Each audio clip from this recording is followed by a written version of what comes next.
Support for Flying Valiant builds is brought to you by 1st and 64th Customs, where no diecast is safe. Video Geek Productions, all business, all geek. The Brian Smith YouTube channel. Clever schemes for fun and profit. Westlake 164s on Instagram. Quality Customs. A generous grant from the Jonathan Vonesh Foundation, and from support from viewers like you. Please like, share, and subscribe. All right, another commission. Another Chevelle. And it looks like this one comes with some baggage.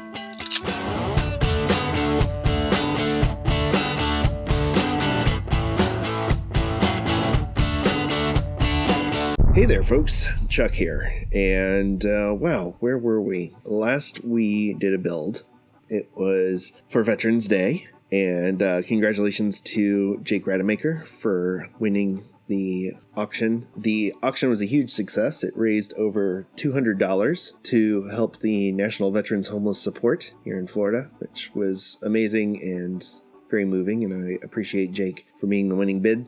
And since then, I have been relieved of my day job and caught COVID in the same week. So it's been a few days, to say the least.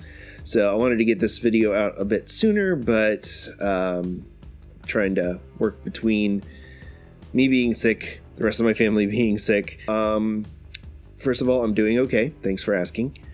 And I'm in the process of figuring out where we go from here and what that means for me and for my builds.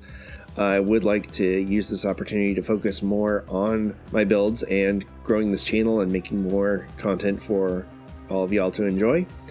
You've been incredibly supportive, and I'm grateful for that. And I'm hoping that I've got some really cool ideas that I'm exploring with some other designers, and it's looking like some of that might come together and we might end up with some really cool stuff.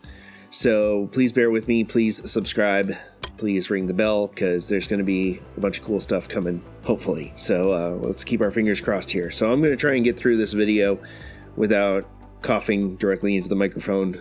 And yes, I am isolated. I am not going anywhere for the next 2 weeks, so that's going to be fun. So before I get to this build, I wanted to give a huge shout out, speaking of amazing and creative people, to my amazing wife and Patreon supporter, Carolyn. She commissioned this amazing wood cutout that was made by my brother-in-law, John, over at Redline Woodworks. I'll link to his woodworking shop in the description below. And it was designed, of course, by my brother, Justin, who did some extra custom graphic work to make this thing look as amazing as it does. And it is probably my favorite birthday present ever. Yeah, that's right. I had a birthday in the middle of losing my job and catching COVID. What a week. But yeah, incredible people. I'm so grateful. This is such an incredible gift. And now I just have to figure out what to do with it besides wear it around my neck everywhere I go. But enough of that. On to the build. This guy Jerry came to me and he said his son loved Chevelles and he wanted to do a special build based on his son's love of Chevelles and his son's Harley Davidson. So let's get to what we're doing here in the breakdown. He wanted to do a weathered but race-ready Chevelle, and he wanted to incorporate his son's motorcycle in some way. We decided to use the new Matchbox motorcycle trailer. He wanted the bike and the trailer weathered too, and he wanted them all to fit together and have it ready in time for Christmas. So let's check our calendars, punch that subscribe button, and let's boogie. Alright, no real surprises with the breakdown because we've done this before, but now we've got this motorcycle trailer. I was excited to do that, so let's get to that first. There were a few minor casting lines on the motorcycle. Got everything primed up. It had this interesting chassis piece on the bottom too, but we'll get to that in a second. I shot the bike in black and went around with the Stuart Simple mirror paint on all the chrome first. Get that to stand out. And I'd just gotten in the mail this flat steel from Testers, and I really wanted to try that out, even though I knew that it would ultimately not be that visible. I used Citadel Wraith's Bone this go around for the headlight because it was so big. I wanted it to be a little darker than my typical oyster white. I'm using Model Master acrylic turn signal amber here so it doesn't activate the Culture Hustle mirror paint. This was a mistake here, but it ended up being a happy accident. I used oil-based AK Interactive wash on top of an oil-based paint. I forgot I had used enamel, but it created this really interesting mottled look on the bottom of the trailer. But once it dried, I went over it with some AK Interactive Ultra Matte. I used some grimy black on the tires and some Model Masters acrylic red on the rear tail light lens. This is the Light Rust colored pencil from AK Interactive. Really enjoy it for stippling on effects and creating a mini wash. While I had the Wraithsbone paint out, I went over the areas of the bike that would be yellow with it to create a base so that the yellow wouldn't just disappear into the black when I painted it on the side. I originally thought about doing these in decals, but I decided it would be more fun to just hand paint it on. And here I'm painting on the red stripes. Went better than I thought it would. Maybe my hand's getting steadier, I don't know. So this is Nuln oil all over the bike and the base of the trailer. And I used some Seraphim Sepia, also from Citadel. Say that 5 times fast. And that helps give kind of a, it's kind of a almost rust wash, more of a brown wash. I did a little highlighting on the seat cover to make it look like the upholstery on the seat was beginning to tear. And on the underside, I kept it pretty simple. I just sprayed some burnt umber from the airbrush and a little highlighting in black, and then I did some washes. This is the Subtle Dirt Wash from MIG over the top of everything to give it a good dirty look. It was time to do the actual proper trailer. I gave it some dings in the fenders where rocks and things would have banged into it and make it look good and careworn before spraying it, and I decided to do everything in a yellow to kind of match the dominant color on the side of the bike. This trailer was a lot of fun. There was a lot of stippling with the chipping pencil. I used Wraithsbone again on the propane tank to get it to stand out. And again, the Light Rust color pencil. Really enjoy working with these pencils. They really make very subtle effects simple. This is some Verdigris Green from Green Stuff Worlds to create corroded battery terminals, and then paint in some battery cables, painted in the turn signals and the brake lights.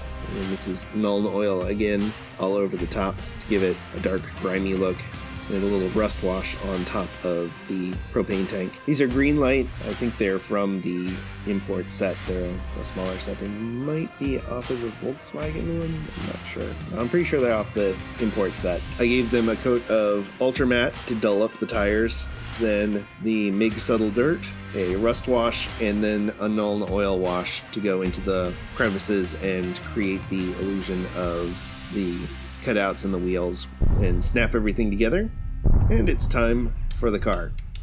So first thing to do, get rid of that nub steering wheel, replace it with a 3D printed one, primer it all up, paint the inside, and use some Tamiya brown panel liner. I really love how this stuff flows, and it is great for working on top of an acrylic surface.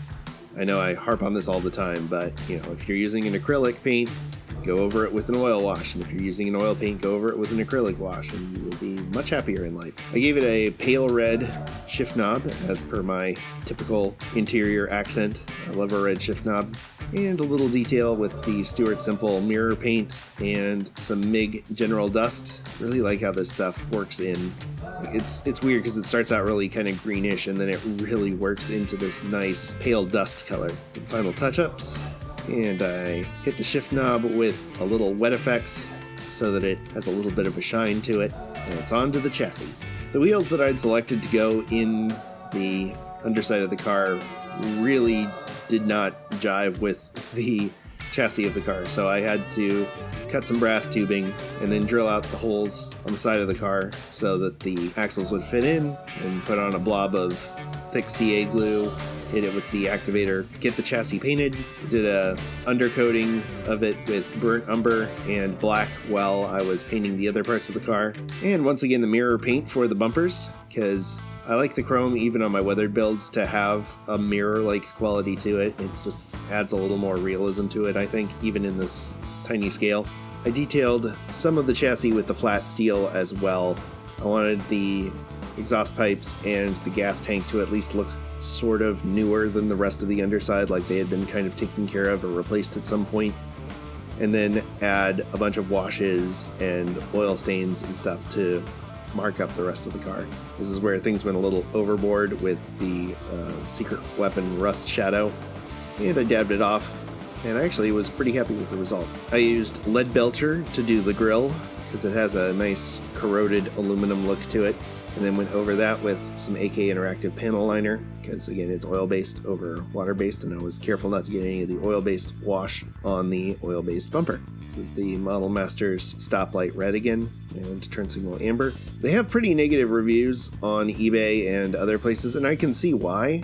But for small surfaces like this, they do work really well, but they are very thin and they are not nearly as nice to work with as the enamel versions. I did a rust wash over all of the chrome, so it kept the mirror effect but still had a good rusty corroded look. Once I was done with all the washes, the exhaust pipes and fuel tank didn't stick out quite like I wanted, so I went over them again very lightly with flat steel. Gave the engine a little bit of definition with some orange brown paint. Not too much, just enough to get it to stand out. It's kind of obvious the over caricaturized nature of Hot Wheels wheels once you actually get some wheels that are real 1/64th scale in there, because real 1/64 scale wheels are quite narrow and a little smaller than they should be on a Hot Wheels car. So they take a little bit of fabrication, so I've made some spacers out of the brass tubing so that the wheels would still roll but not flop around on the inside of the body.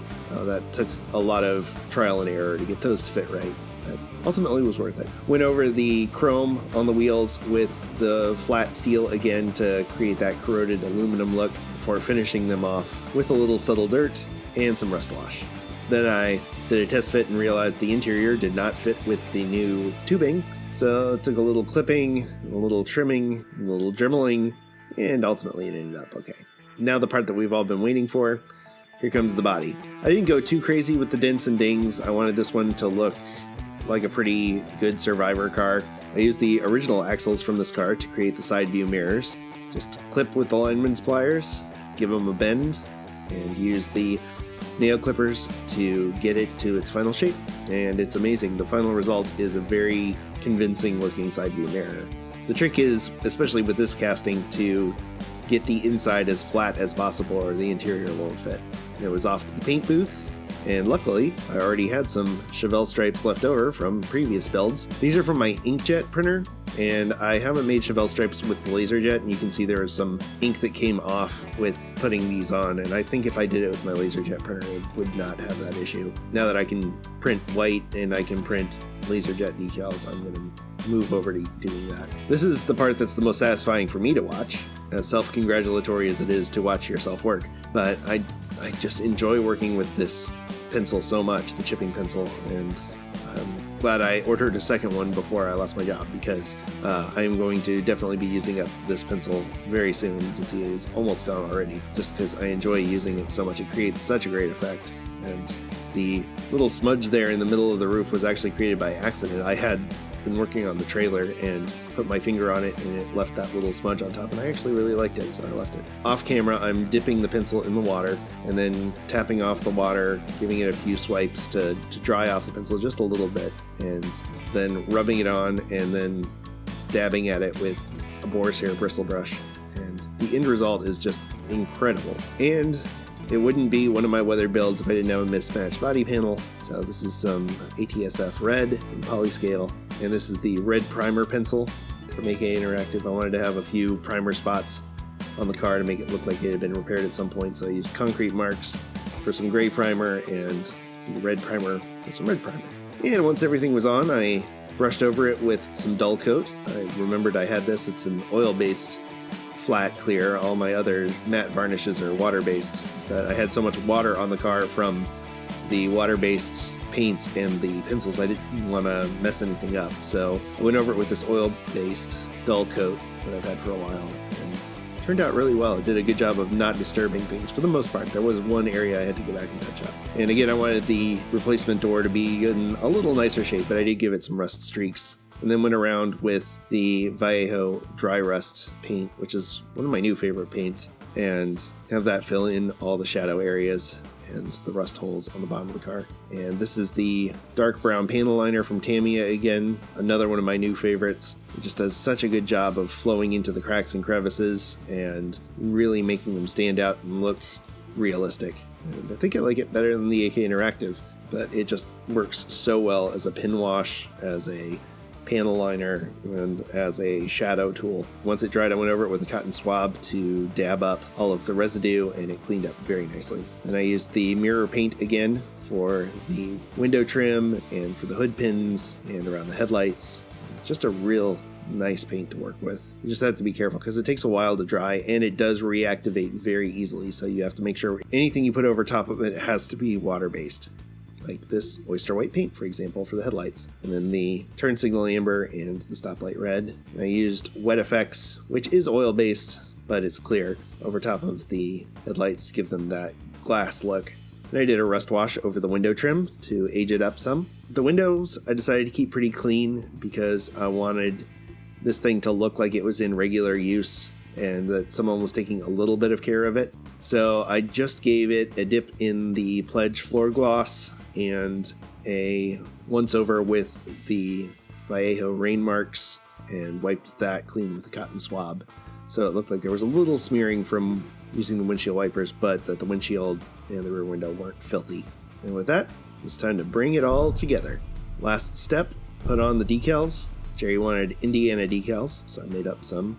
I want to thank Jerry and everyone else who's ordered commissions from me lately. It's really helped a lot. So I was able to print out Jerry's decals along with some other commissions recently. That was really nice. And it was time to do the decal and the number and do our final reveal. So once again, here's what we started with: a brand new motorcycle trailer and a slightly used Chevelle with a curious taxi theme to it.